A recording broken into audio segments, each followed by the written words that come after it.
Hi, everyone. Welcome to our Missouri Open Door benefit series. I'm going to go ahead and give it just another minute as we are still getting some people in.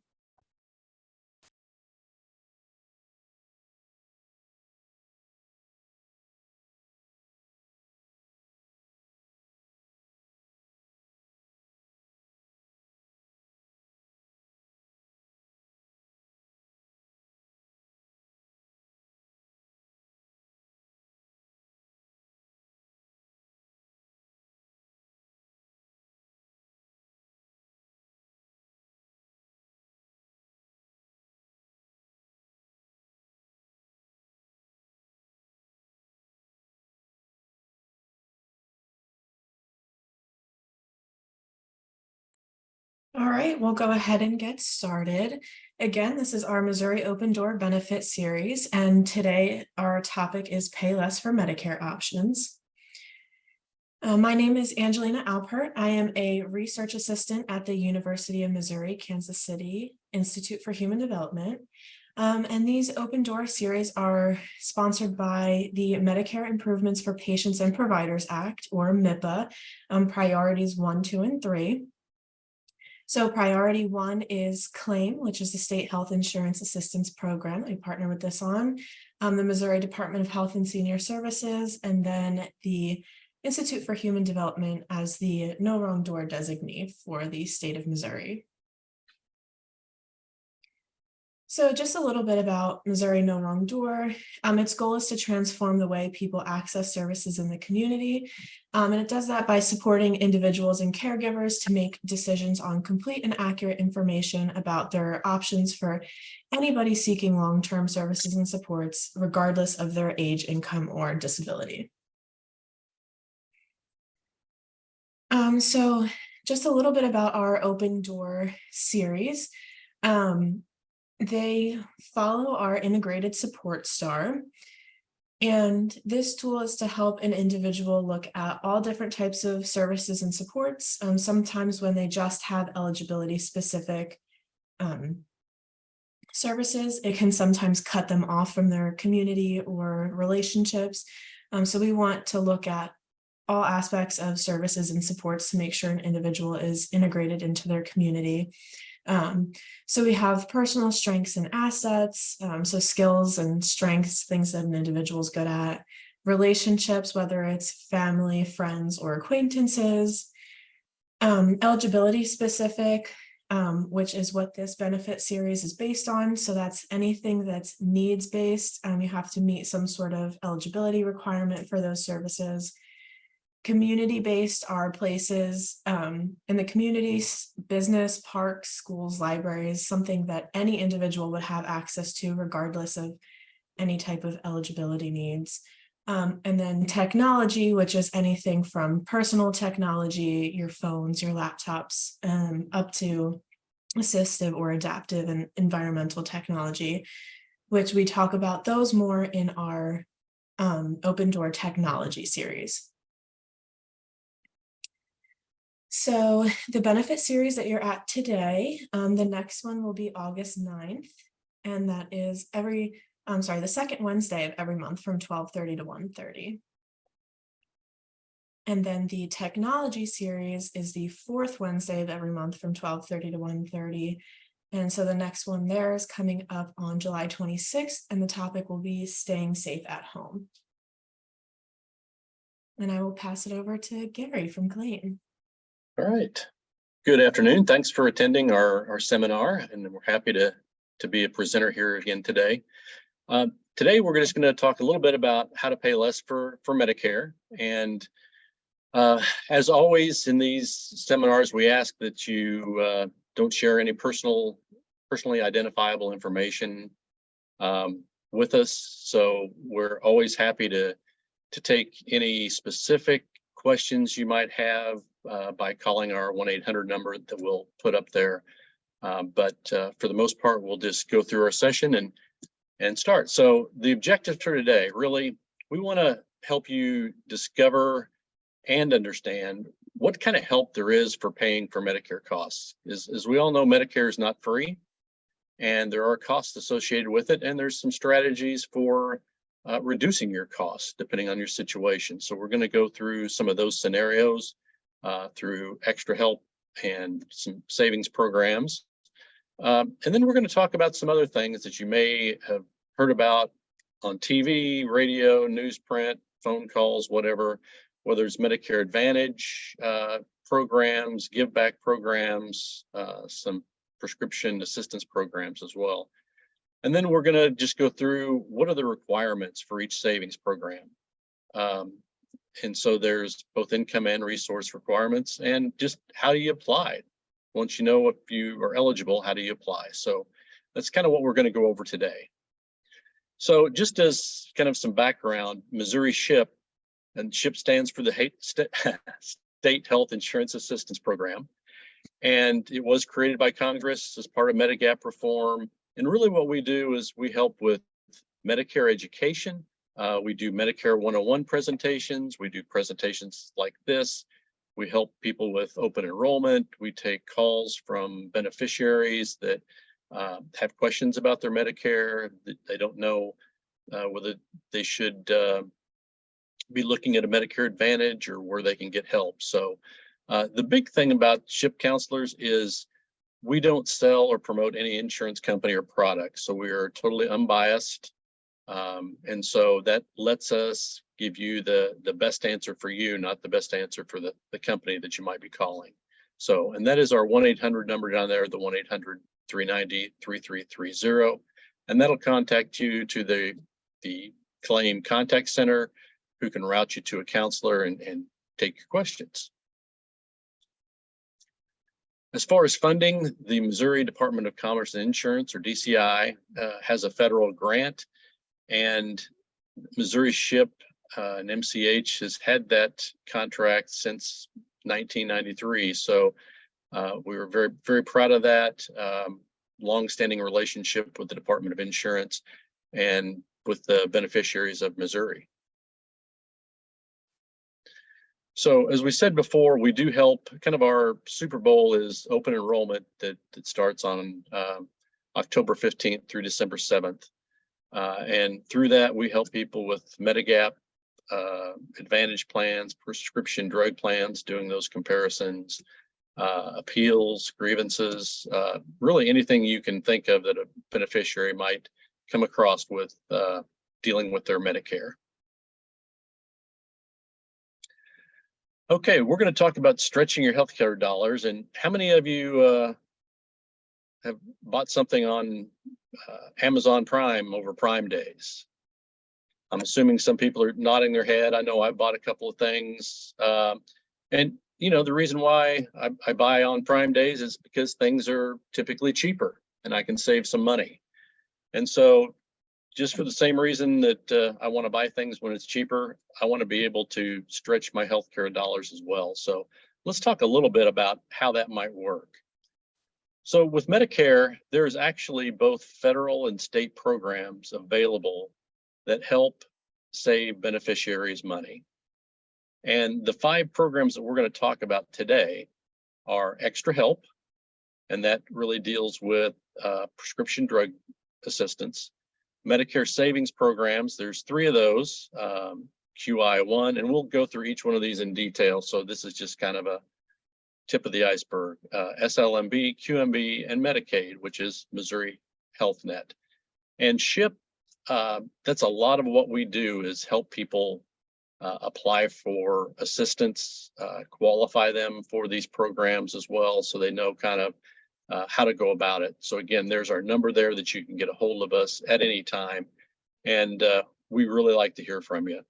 That's why we volunteer. So when you're looking at requirements for assistance with Medicare, there's really 3 questions that as a counselor, I would ask you. And the first one is, do you have Medicare? So if you're Medicaid only, the playing field changes a little bit. And being on Medicare could be whether you age in or whether you're there through being on disability for 24 months. So either way is okay as long as you have Medicare. And then the second thing we're going to touch on is just what your monthly income is and what factors apply to the income line. And then the third thing is what's your total resources. And these, I will say, are always a little kind of touchy questions to ask people, because nobody wants to really share what they bring in a month or what you have in the bank. And so we really try to be sensitive to that and present these assistance programs more on, here's the income levels, you tell me if you fit the bill or not. So we'll go through those on the next slide. So the monthly income, we just put together a little bar chart here, and you can see the legend down below is the single is the dark gray box, a couple is the lighter gray box. And so for Extra Help, that's the easiest program to qualify for. So the income allowed per month is the greatest for both the couple as well as the single. So $1,843 as a single, $2,485 as a couple. And so that's, if you're within those numbers or below, then you would be you would meet one of the hurdles for qualifying for Extra Help. The next one is the QI1, and that helps with premiums, your Part B premiums, paying for those, as well as some Extra Help. And you can see the income requirements there a little bit lower, $1,661 for an individual, or $2,289 for a couple. SLMB also helps with pay your Part B premium. And again, you can see those numbers, $1,478 and $1,992.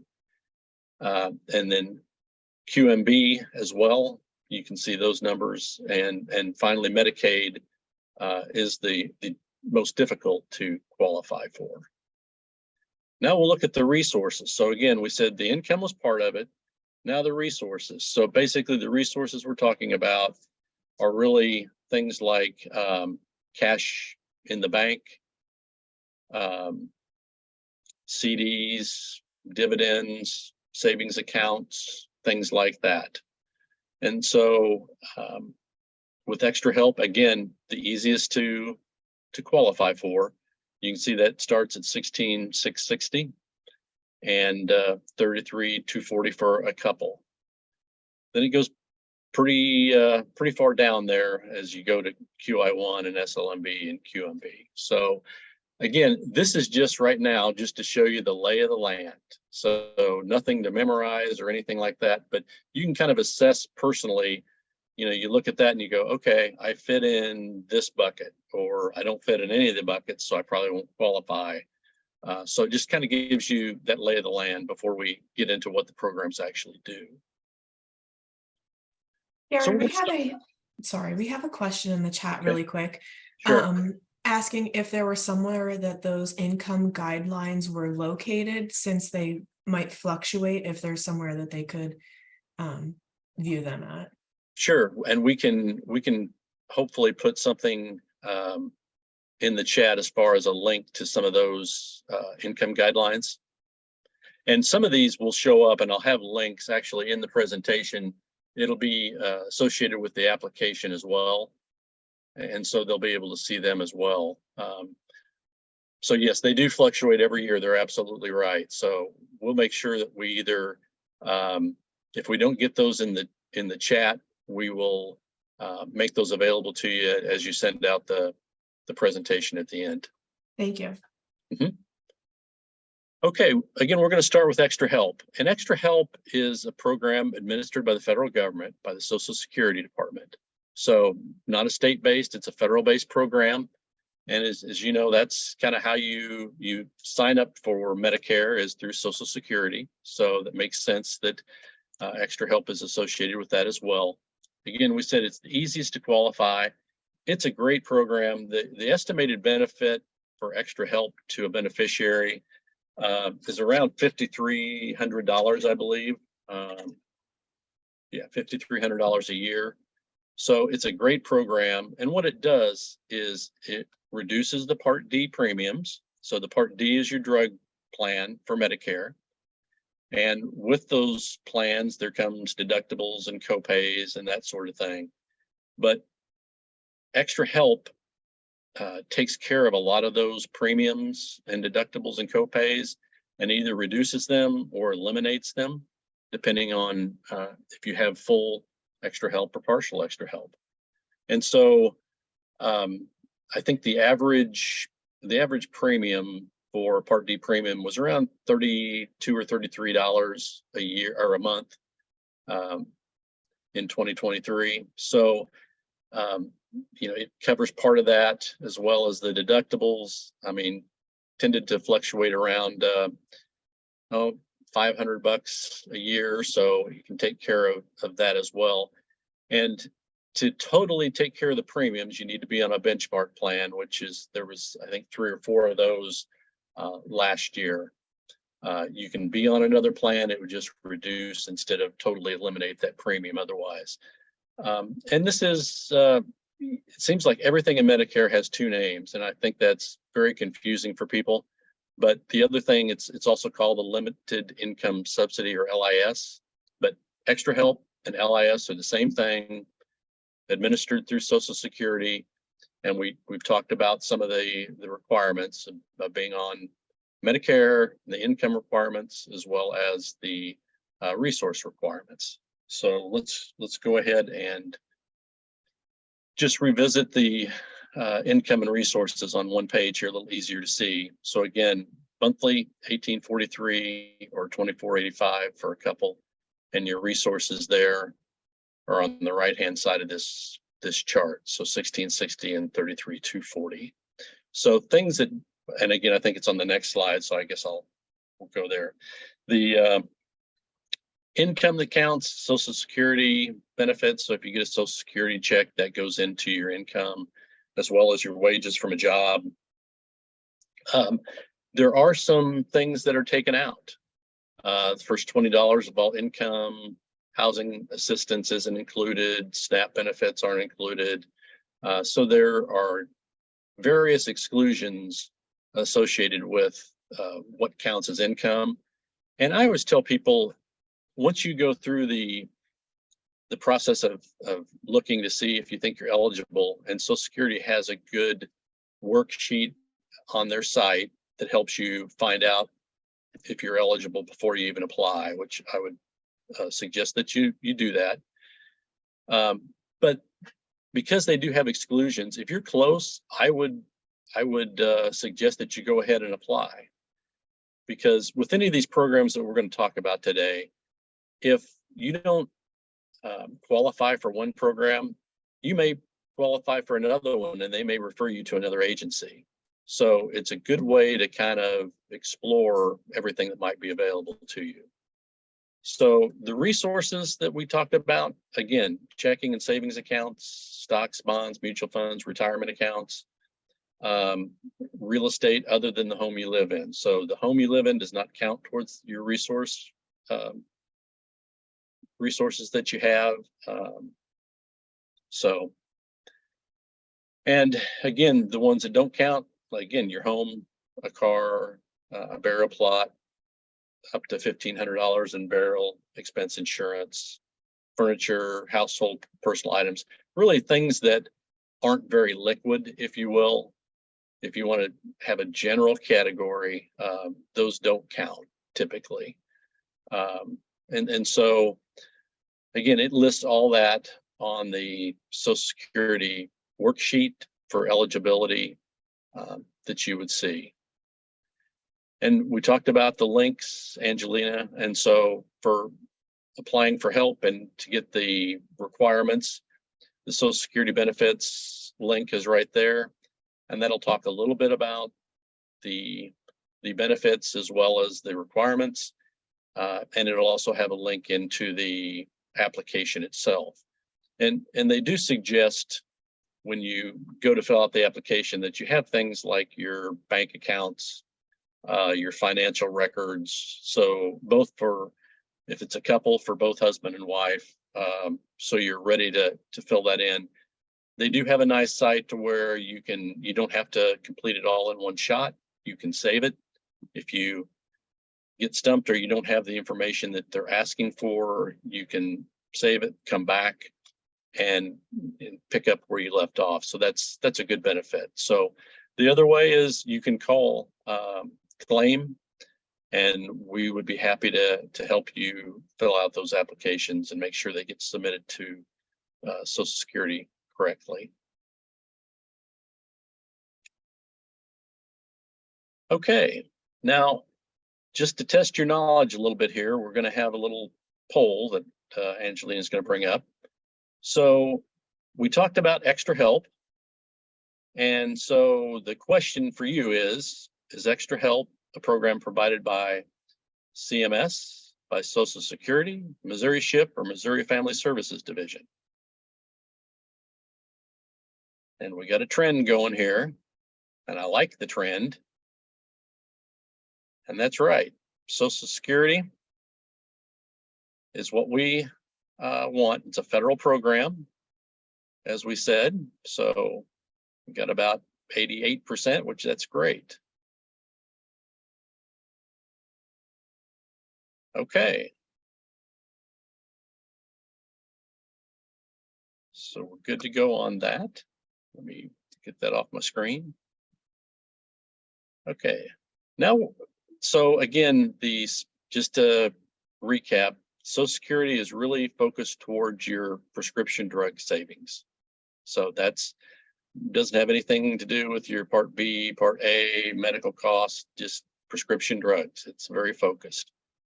So Medicare savings programs, those are a broader set of savings programs, and they really help you pay your Medicare costs. And again, they're income and resources related. You have to be on Part A, or at least eligible for Part A. There is something called conditional approval for Part A that lets you apply for some of these before you get it, in case you can't afford the premium for Part A. So again, the state operates these programs, so we apply with the Family Services Division, with DCI. And again, we're going to talk about 3 main programs, and they have different benefits. If you wondered what QI1 stood for, that's qualifying individual. SLMB stands for the specified low-income Medicare beneficiary, and QMB is the qualified Medicare beneficiary.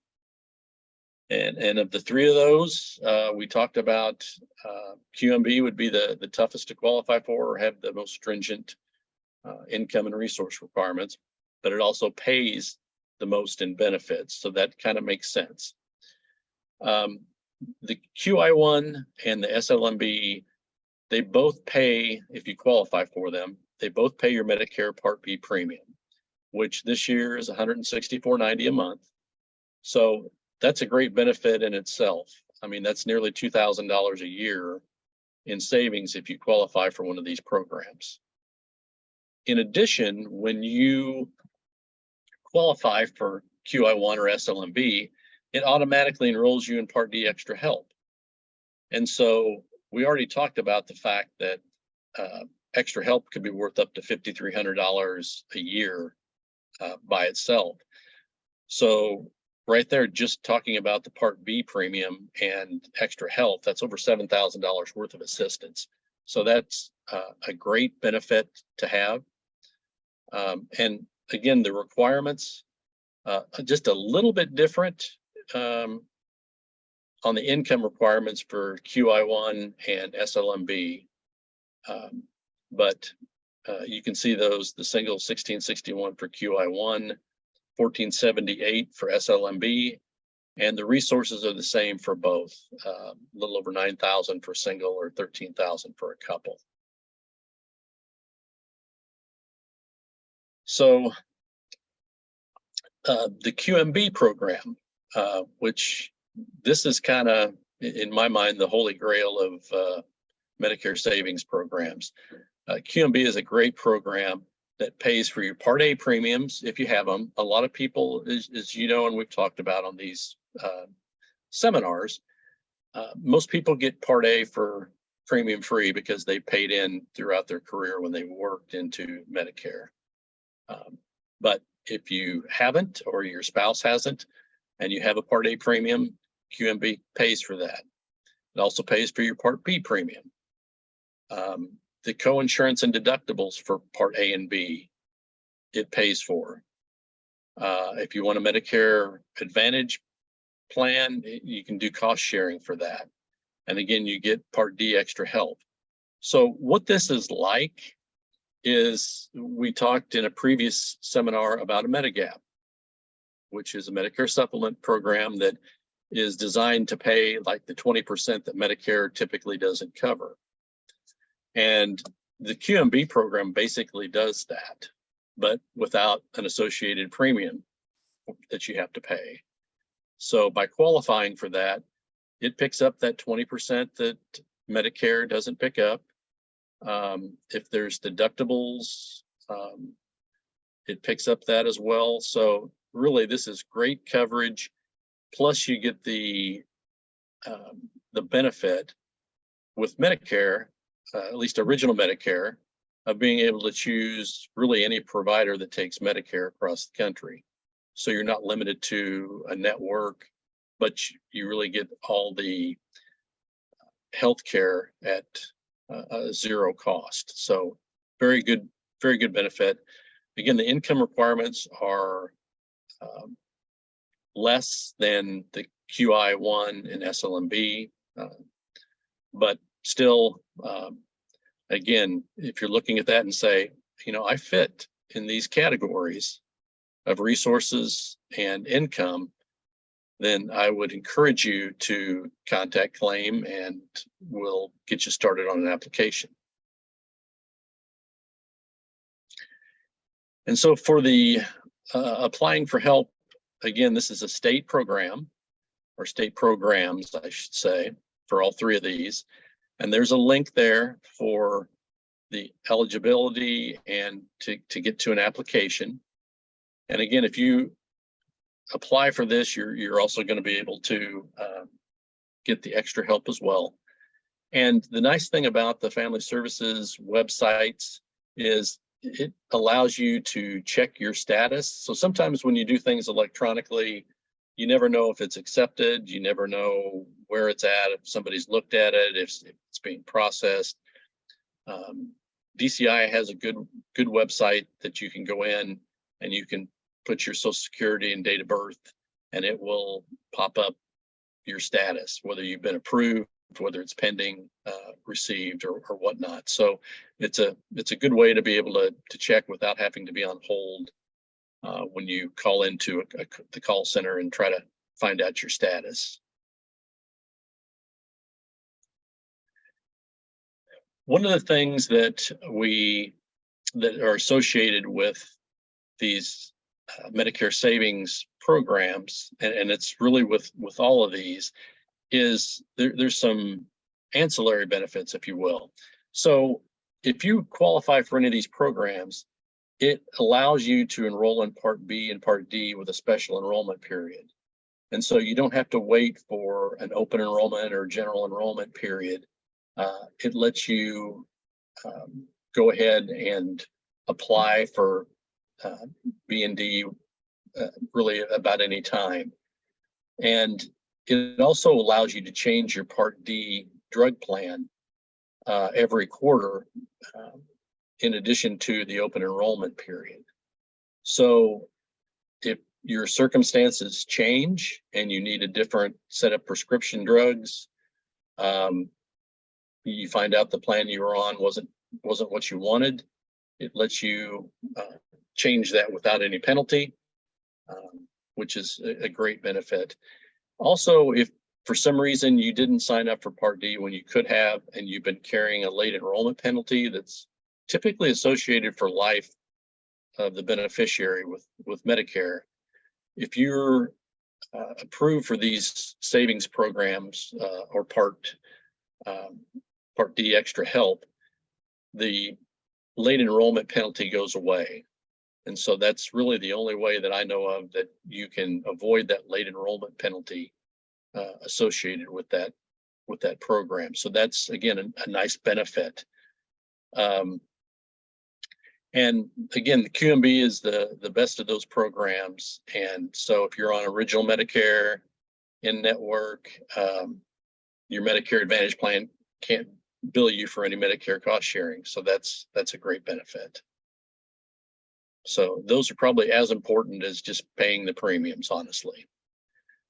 So basically, this is just kind of a summary chart, if you will, that puts together all of the income and resource guidelines that we've just talked about. So again, if you are looking to see kind of where you fall on this chart to see which program you can apply for, this is an easy chart to use. If you're a provider that helps people with Medicare or assistance, and again, this is a good chart to be able just to refer to kind of see that and work with the beneficiary to see what help might be available for them. All right, time for another poll question. So eligibility for Medicare savings is based upon A, income, B, resources, C, enrollment in Part A, D, all of the above.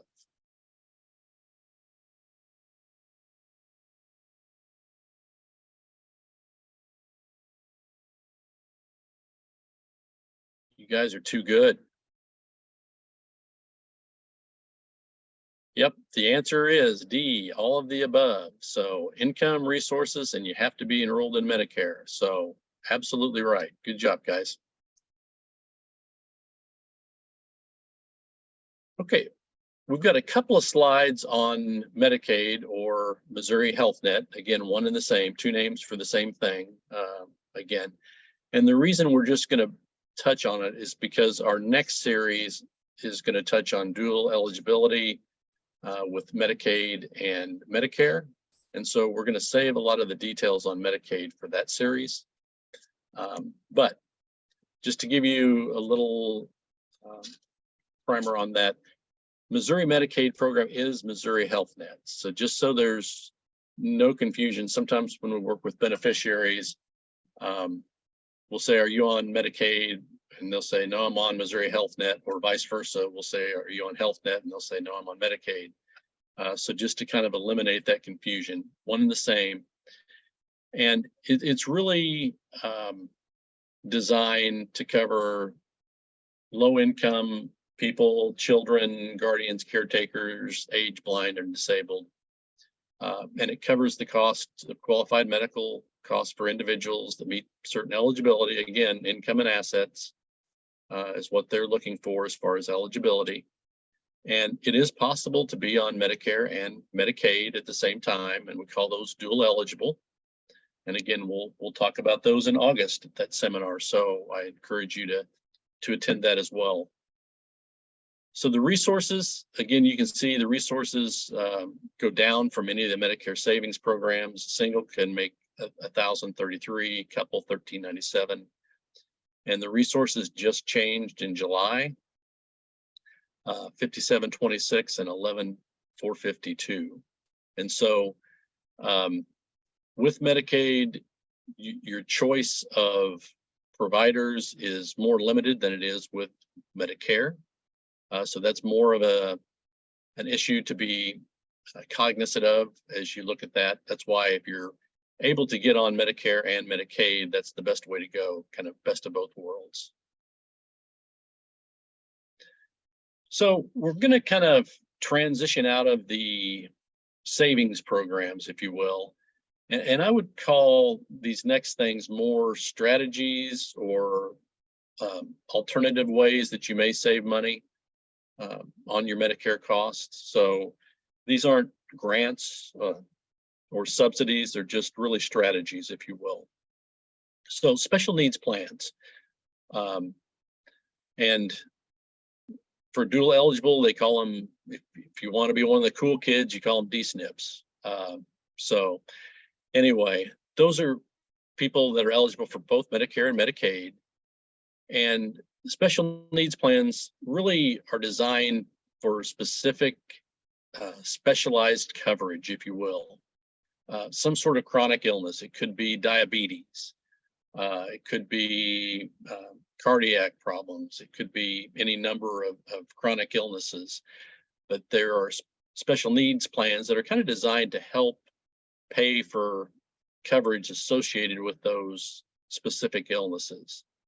And so as you're looking for coverage, some of the run-of-the-mill Advantage plans may not have coverage for your particular illness, but the special needs plans may, because again, they were designed for that. So you might look at those if you fit into a kind of a chronic illness kind of a category, or working with somebody that has unique health conditions. Again, typically you're going to get better coverage with those special needs plans than you would with a regular Advantage plan.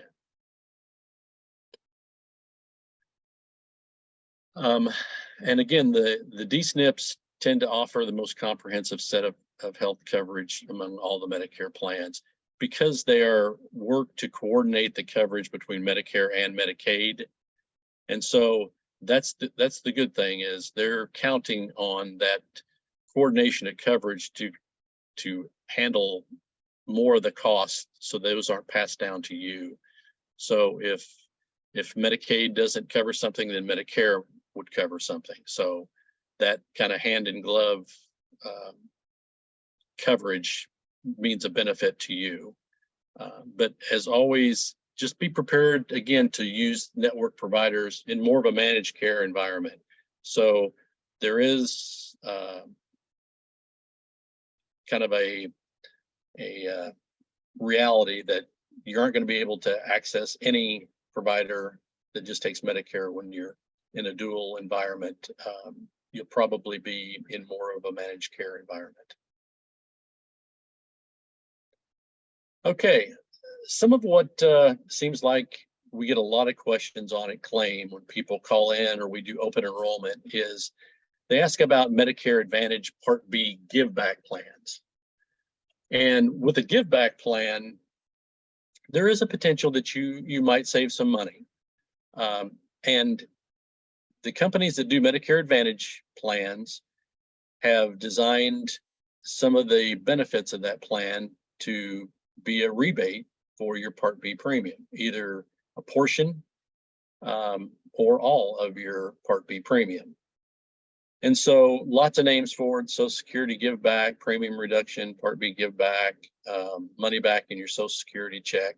I've heard all those different things on television ads as we go. So again, people tend to ask claim counselors, hey, tell me about this give back plan, because not paying the $164.90 every month sounds kind of good to me.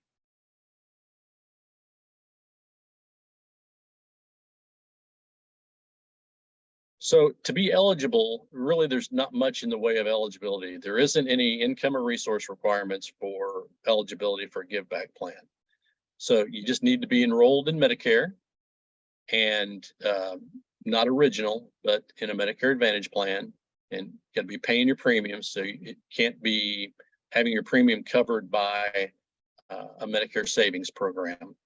And you live in the service area that they offer a Plan B give back. Okay, so again, it can be anywhere from 10 cents to the full premium. And it just depends upon the plan, how much they've built into the plan to give back to you. And it can go back in your Social Security check or directly to your Part B premium. So far it sounds great, right? You see all that money piling up there in the bottom hand of the screen.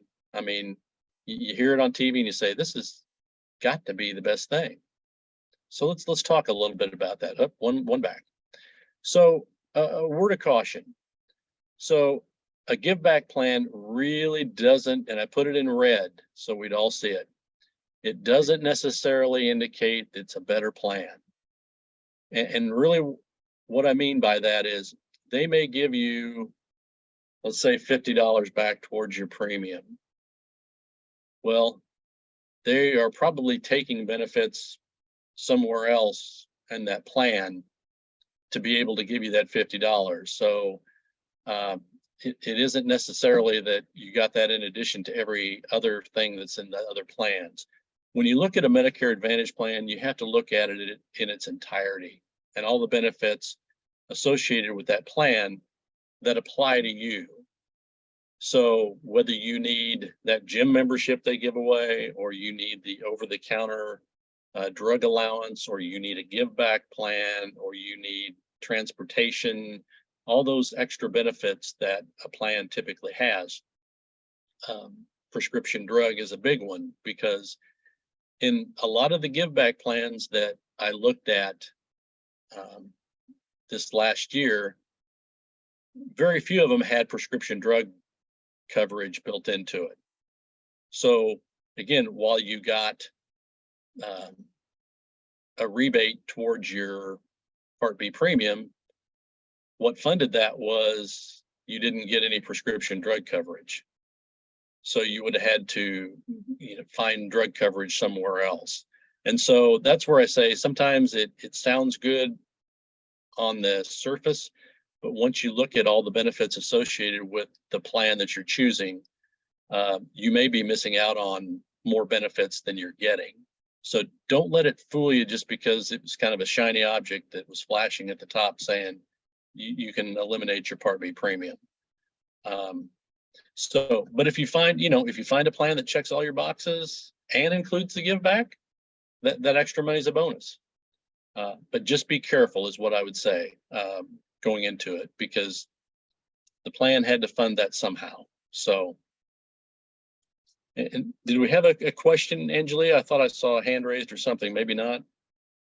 Yes, there is a hand raised. Let me go ahead and pull that up. Hi, Patty, did you have a question? Yeah, you had a typo on your first screen about that. It was said for enrolled in a program instead of it being enrolled in a program. Okay, thanks for that. You're welcome. That's my job. Then we Okay. also had another question in the chat asking if there was a list somewhere of what qualifies as a chronic illness. Yeah, that's something that I can at least get you and provide to you. I'd have to do that after the seminar. I'm gonna make a note of that. And then these slides and recording get sent out afterwards. So any of these links that we've been asked for throughout will be included in that as well. Okay. Well, it's time for another poll. So to qualify for Part B give back, you have to A, be in an original Medicare, B, meet low income guidelines, C, have a Medicare Advantage plan, or D, none of the above.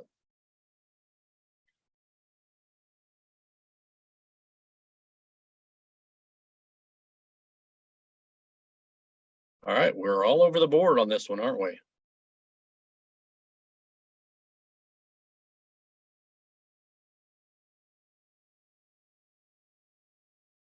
All right, looks like it's slowing down. So the correct answer is C, have a Medicare Advantage plan. Those are the plans that offer the give back.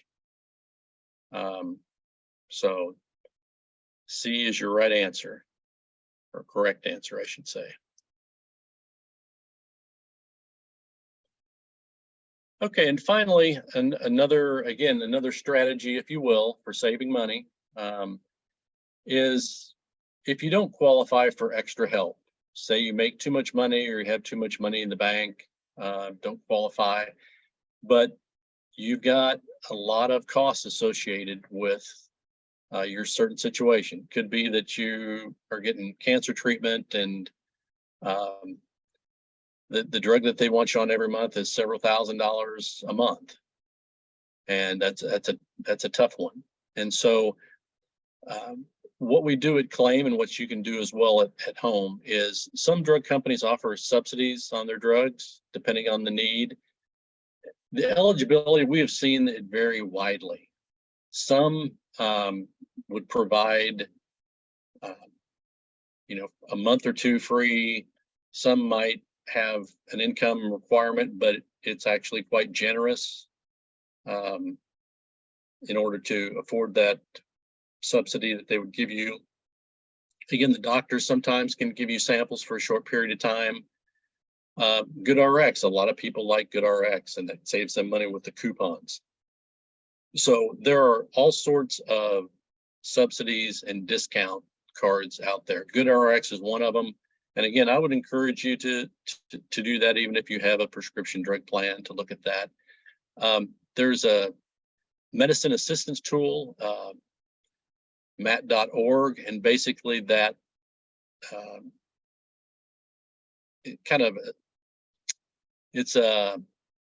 trying to think of the word, but it basically goes out and sees across the country what subsidies, what companies are offering subsidies that you might be eligible for based upon your medicine need.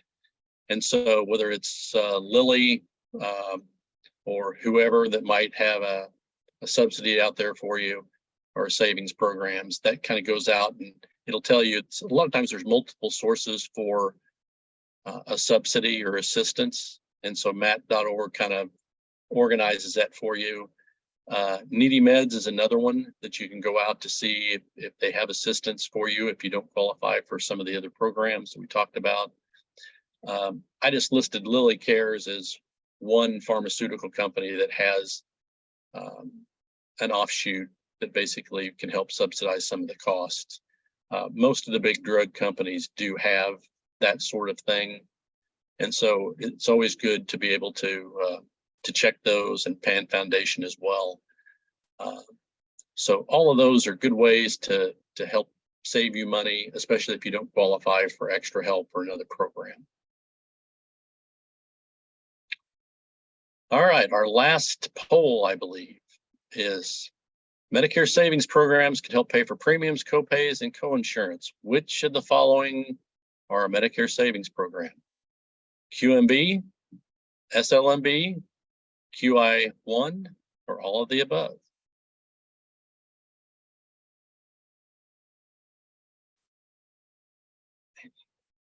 You guys are awesome. Absolutely right. So all of those, QMB, SLMB, and QI1, are Medicare savings programs, and they do help pay for your Part B premiums, Part A premiums with QMB, copays and coinsurance, depending on the program. So good job, guys. Okay, and finally, just a slide that says we have some great volunteers as well as great staff at Missouri Claim, and it's a very rewarding kind of a program to be associated with. I know I retired and wanted to be able to find a program to give back, and this was a perfect fit for me. Claim provides training, so you don't feel like you have to know everything about Medicare to be part of the team. They provide that training for you in a very easy way to learn the material, and there's a good support staff that helps mentor as you come up to speed. So if that's something you're interested in, please call the same number as the contact center before, and we will get you signed up. So with that, I think we're at the questions or anything on your mind. Maybe not anything. Sorry, it doesn't look like we currently have any open questions in the Q&A, but we'll give everyone a second if they have any final questions to put them in there. All right. I will also go ahead and launch our closing poll while people are thinking about any final questions.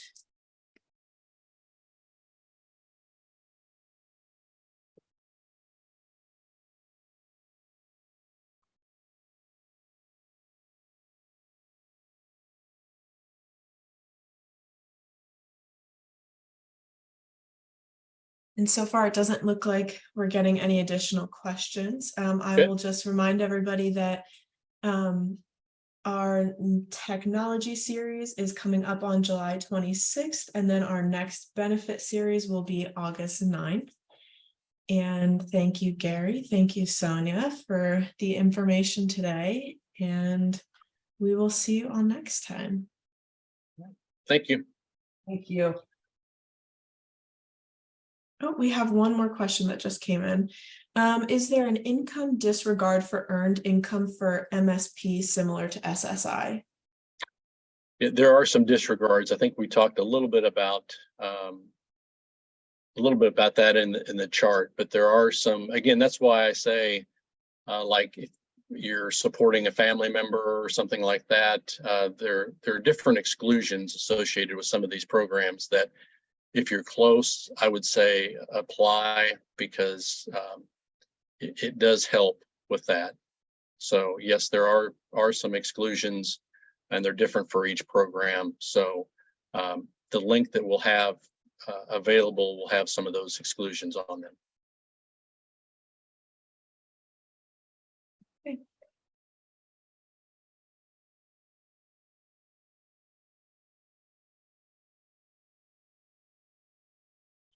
All right.